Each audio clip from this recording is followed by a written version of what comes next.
আমার পায়েও খুব ব্যথা। এক কলসি নদী থেকে পানি লেনতে না মা। আচ্ছা মা, যাচ্ছি।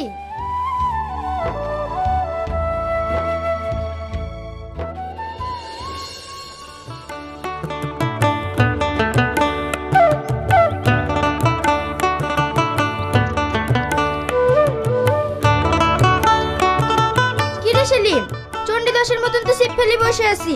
মাছ পালি না শুধু শুধু বসে আছি? এই তো প্রথম টিকা হইলো। তোর সাথে আমার কথা বলার টাইম নাই। কালকে আমার পরীক্ষা, এখন আমাকে পড়তে হবে। কি বললি? কাল পরীক্ষা নাকি? কেন তুমি জানো না কালকে পরীক্ষা? তাই তো রে সালমা, পরীক্ষায় কি যে লিখবো কোনোদিন তো পড়তেই বসিনি। এই সালমা, তোকে আমার একটা উপকার করতে হবে। কি উপকার? পরীক্ষার সময় কিন্তু আমি তোর পাশে বসবো। তুই যা লিখবি আমায় কিন্তু দেখাইতে হবে।